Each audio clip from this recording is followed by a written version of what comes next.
Halo teman-teman, ketemu lagi dengan berita harian, berita bisnis, berita viral, berita sosial teman-teman. Kali ini saya jalan-jalan teman-teman ya. Tadi habis maghrib, saya jalan-jalan, ada sebuah kios ya. Dia buka oleh-oleh teman-teman ya. Saya keliling-keliling di daerah situ yang membuka kios dan terbuka ada beberapa ya, tapi saya suka ini sama penataan barangnya teman-teman. Nah ini saya berpikir karena saya suka ini ini yang buat makan mie ya, ini mie ayam, ini namanya pangsit nih, pangsit rasa bawang. Saya beli teman-teman ya, untuk cemilan di rumah kalau saya kerja dari rumah gitu ya. Saya suka makan cemilan-cemilan ya. Selain buah, saya juga suka cemilan-cemilan teman-teman di rumah. Karena saya makannya sehari-hari buah teman-teman, buah, sayur ya. Di rumah tuh saya makannya buah-buahan teman-teman. Dan sayur-sayuran gitu ya. Kalau cemilan begini ya beli juga, kadang-kadang suka pengen ngemil ya, kalau lagi kerja dari rumah gitu ya. Nah, kenapa saya bikin video ini teman-teman ya? Saya bikin video ini, saya akan bagikan ke teman-teman ya. Saya tahu di masyarakat itu saat ini banyak orang pengangguran, banyak orang kerja nggak jelas. Akibat pandemi ya, di daerah perkotaan, di daerah pedesaan, itu semua terimbas karena kelasnya udah global ya teman-teman. Nah, ada cerita orang yang di PHK, ada cerita orang yang perusahaannya tutup, otomatis dia berhenti bekerja. Jadi ini salah satu salah satu ide usaha yang pertama ya. Oleh-oleh seperti ini atau cemilan seperti ini ya, ini lumayan bagus teman-teman di saat usaha pandemi seperti ini. Pertama ya, konsepnya dia tidak basi ya teman-teman. Sehari dua hari nggak basi, nggak seperti masakan sehari-hari itu ya teman-teman. Kalau bisnis itu kan pasti ada resiko ya teman-teman.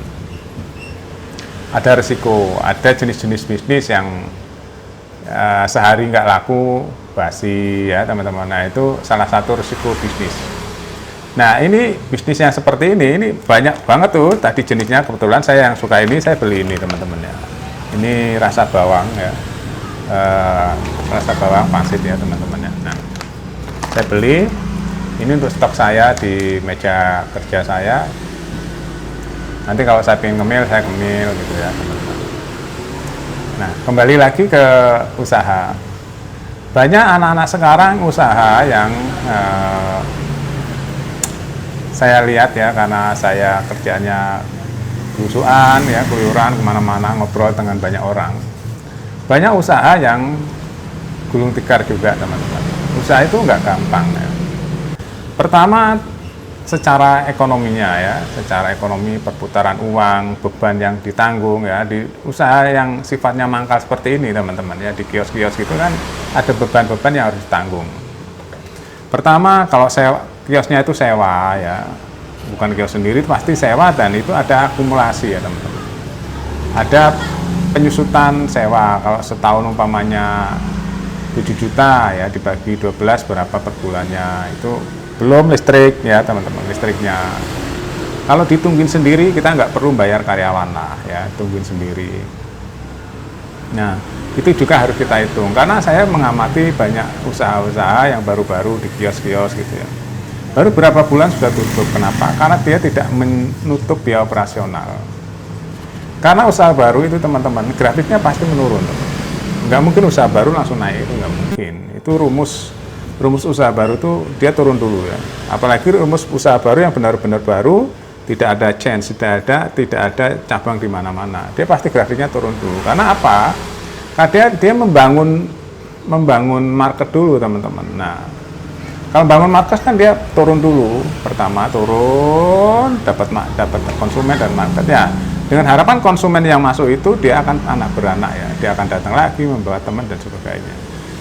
Nah itu perlu teman-teman ini ya ketahui juga. Nah, dari hasil jalan-jalan saya ya, bertahun-tahun saya ngamati usaha ya. Saya juga pelaku usaha UMKM teman-teman ya, macam-macam usaha ya sudah saya jalani dulu. Jadi usaha baru itu ada beban-beban sendiri ya. Sebulan, 2 bulan, 3 bulan, sampai 6 bulan itu biasanya grafiknya turun. Nah setelah dapat konsumen puas, dia akan grafiknya mulai naik begini teman-teman. Nah, tapi kalau dia konsumen nggak puas dan dia dapat sebulan, 2 bulan, sampai 6 bulan dia konsumen nggak puas dan dia nggak nutup biaya operasional, dia grafiknya akan gini dan turun nungsep, akhirnya ke titik nol, tutup teman-teman. Usaha baru itu seperti itu, makanya harus dipikirkan benar-benar kalau usaha baru ya, jenis usaha baru, melakukan usaha baru. Nah, apakah yang dijual itu barangnya cepat basi, cepat rusak? Nah, itu juga harus kita pikirkan ya. Kembali lagi ke usaha oleh-oleh ini ya teman-teman ya. Usaha oleh-oleh seperti ini ya, itu sebenarnya cocoknya di daerah-daerah yang banyak orang-orang berdatangan ya. Nah, itu menginikan ciri khas ya sebenarnya. Khususnya kalau di Bogor ciri khasnya apa, kalau di Jawa Tengah, Semarang ciri khasnya apa, Jogja apa, Bandung apa, Purwakarta apa ya. Nah itu harus punya ciri khas sendiri ya teman-teman. Nah itu namanya oleh-oleh. Kalau orang ke Bogor, dia kalau nggak beli oleh-oleh Bogor apa, nah itu namanya brand ya, salah satu brand image atau ciri khas ya. Nah atau merek daerah lah, bukan merek dagang, merek daerah. Kalau dia ke Bogor nggak beli apa, ada yang kurang gitu ya. Kalau di Bogor terkenalnya apa? Ya dari dulu ya Tales Bogor, terus yang membangun citra bagus dulu ada tuh ya. Asinan Bogor, mana apa? Sekarang ada dulu Ratu Unyil, sekarang lagi ada itu kue Tales ya, itu yang dari Bogor, banyak jenisnya. Nah, jadi intinya kita harus bisa bertahan hidup ya teman-teman di masa pandemi seperti ini, harus bisa bertahan hidup. Caranya gimana? Ya caranya kencangkan ikat pinggang ya kalau bisa, kencangkan ikat pinggang, terus usaha, ya, memilih usaha yang tidak cepat rusak atau masa pakainya lama ya. Seperti oleh-oleh ini masa pakainya lumayan lama ya teman-teman ya. Nah terus dia nggak basi dalam sehari 2 hari. Itu kemungkinan kalau sehari 2 hari nggak habis kan masih bisa dimakan dan masih ada, dengan harapan masih ada pembeli teman-teman. Nah, itulah teman-teman hasil jalan-jalan saya sore tadi ya, habis maghrib saya keluar rumah, saya beli 2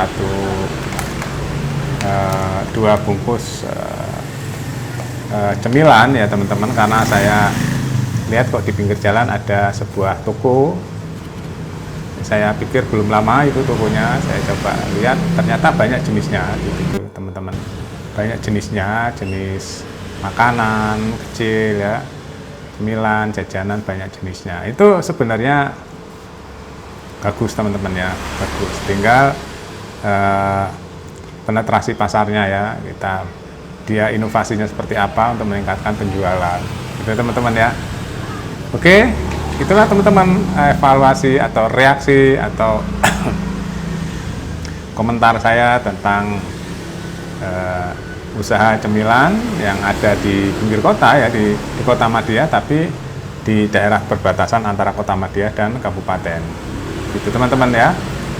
Dan itu dilalui tidak orang dari daerah-daerah yang luas, hanya dilalui orang-orang yang di sekitar perumahan-perumahan situ.